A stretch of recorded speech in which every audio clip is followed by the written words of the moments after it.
Nigeria's oil and gas industry came to a sudden halt last week, following a nationwide strike by the Petroleum and Natural Gas Senior Staff Association of Nigeria, PENGASSAN. The strike, though short-lived, caused ripple effects across oil production, gas supply and electricity, shaking the nation's economy and daily life.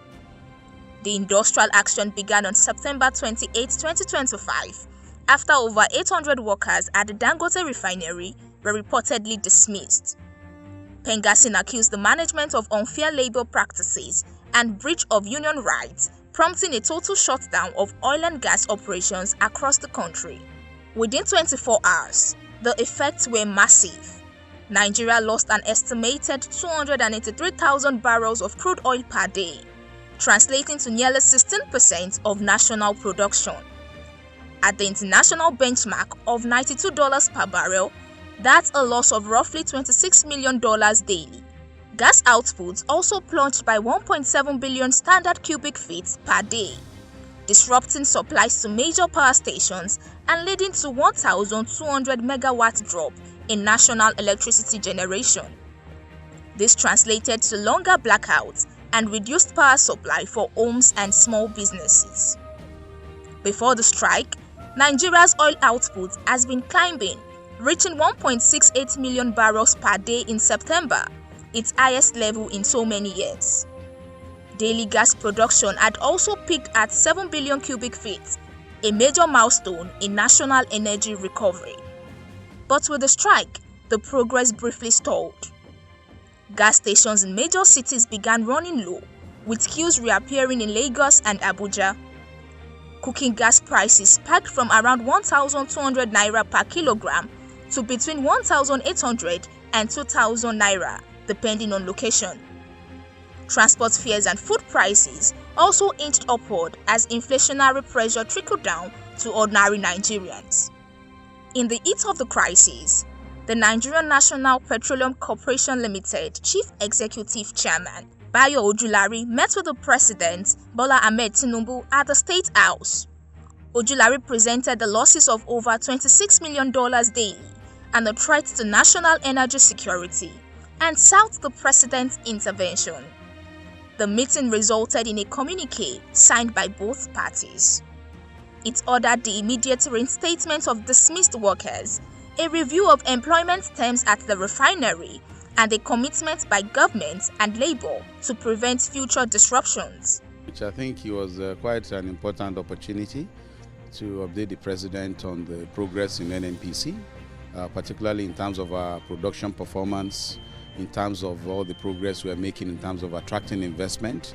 As you recall, Mr. President gave us a very clear mandate, which is to grow production to at least 2 million barrels per day by 2027 and up to 3 million barrels per day by 2030, as well as grow gas production as well. So where are we on that, and how are we progressing this year, and how are we preparing for next year in terms of ensuring that we deliver this growth? It was quite unfortunate that the Dangote and PENGASSAN issue led to the strike. And as you know, whenever there's strike and critical staff manning critical facilities are not available, it's almost impossible. In this particular case, we actually lost significant production of almost over 200,000 barrels per day of production that was deferred. We also have gas production that was deferred, and power generation also was impacted. About 1.2 megawatts of power was affected by that strike.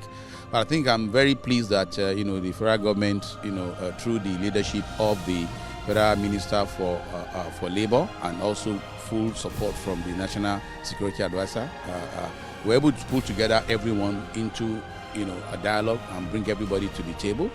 And now there's been a communique that has been agreed on the way forward. We're all very hopeful that everyone will abide by those communiques. So since then, we've been able to return quite a number of the production back to status quo. There are one or two areas where we're still trying to catch up. But overall, we are gradually gone back to restore the lost production and the deferments that we have as of today. Ojulari assured Nigerians that production would gradually return to 1.8 million barrels per day before the year's end, with a long-term target to hit 2 million barrels per day by 2027 and a 3 million by 2030. He noted that the industry was already catching up on lost ground and working to restore confidence among investors. So we're making good progress. As you know, we recorded about 1.68 million barrels per day of oil production last month, which was very good. That was the first in about 5 years in terms of milestones. We also recorded the highest gas production at about above 7 BCF per day again, which is also the highest in recent times. But what we're also expecting is that with some of the turnaround maintenances that we've done in the month of August and September, all of those are meant to come back this month. And we are hoping that before the end of the year, we should at least be clocking at least 1.8 million barrels per day, all things being equal. The increase you saw was relatively artificial because, you know, for the period of the strike, what that meant was that quite movements and loading were delayed by about 2-3 days, right?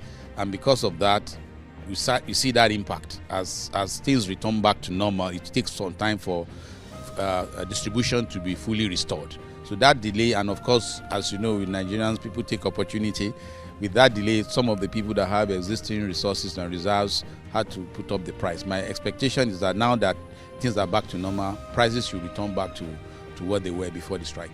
The suspension of the PENGASSAN strike may have brought relief, but the episode exposed the fragility of Nigeria's energy backbone.